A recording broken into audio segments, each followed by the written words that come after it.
Every day, millions of passengers board a plane, but how many of them appreciate the incredible complexity of the logistics behind all the procedures and the long chain of people and services involved in managing a flight?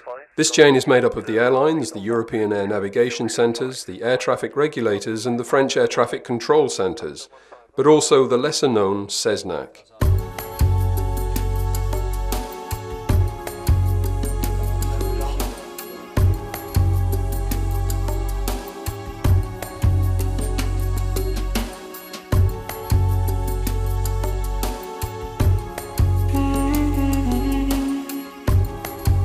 It lies at the heart of the service and is the only link that is active at all the stages of a flight.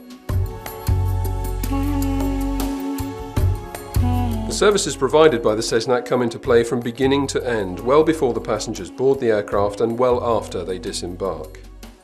Firstly, the CESNAC provides air traffic control with all the necessary information, both forecast and real-time, and secondly, it manages the networks of data exchange.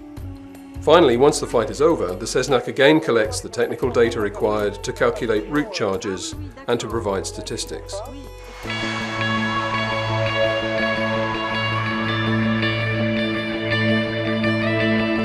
Sometimes planning a flight actually starts several months before takeoff, when Eurocontrol receives the flight schedules requested by airlines. Whether a takeoff, a landing or a flight using French airspace is requested, the data is sent here to the CESNAC 10 hours before departure via the AFTN message hub.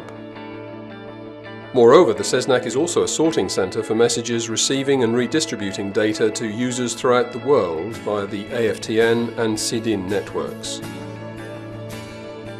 Its smooth running is checked 24 hours a day, and in the event of a delivery problem, multi-systems engineers trigger a rerouting procedure while the system is being repaired. Management of the national AFTN is also one of the CESNAC's tasks. So 10 hours before takeoff, the plans pre-validated by Eurocontrol are analysed and processed. Indeed, it's also the CESNAC's mission to check their consistency in order to prepare the flight data.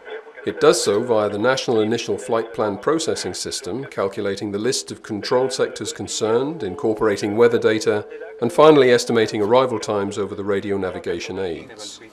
This data will later be used to issue the strips intended for controllers. If the system detects an anomaly, which occurs in 5% of cases, the multi-systems teams at the CESNAC personally take over 24 hours a day.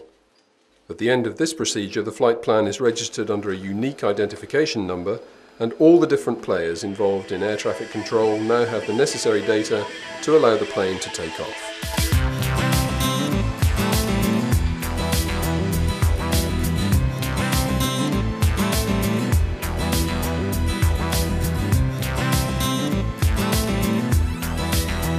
Yet another vital link in this procedure is provided by the RENAR network, serviced and supervised by the CESNAC, enabling real-time exchange of data, including radar data, between the different air traffic control departments.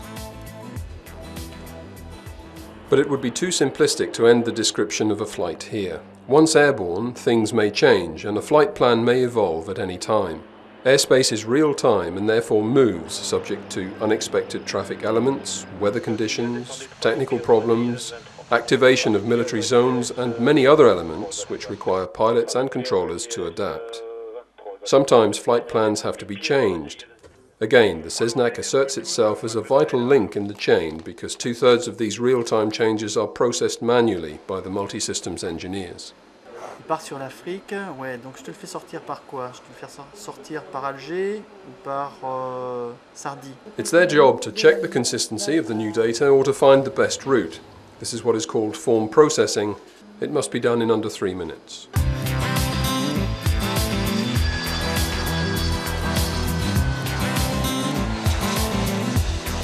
Once the plane has landed and the passengers have disembarked, the CESNAC carries on its work. The flight draws to an end in the route charges office. The CESNAC checks the technical data of about 10,000 daily flights that depart from France or cross French airspace. Most of the processing is automatic, but of course, in case of ambiguity, the route charge staff take over. J'aurais besoin de savoir quel était l'exploitant de ce vol, si c'est vous qui l'avez assisté, parce qu'il n'y a pas l'exploitant dans le plan de vol. Merci. Alors nous, on a B, 73V, alors... D'accord. These details enable Eurocontrol to draw up the bills for approach and route charges and the airlines to check if they're correct. All the information is archived and may be consulted on request. And that's about it. In fact, not quite, because the CESNAC fulfills yet another task vital to the smooth running of control, the updating of the airspace database, which is constantly evolving.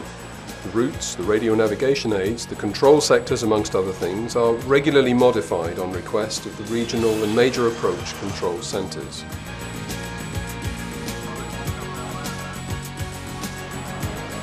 This is why every 28 days the whole flight plan processing system is rebooted to incorporate the new data. This process takes place from midnight GMT onwards, the quietest time for air traffic. This very delicate operation sometimes requires perfect coordination with the French regional control centres in order to activate the new data as quickly as possible. During this time, the system's administrators carry out a calculator switching procedure here at the CESNAC, and at the same time coordinate the same type of procedure in the 5 major approach centres.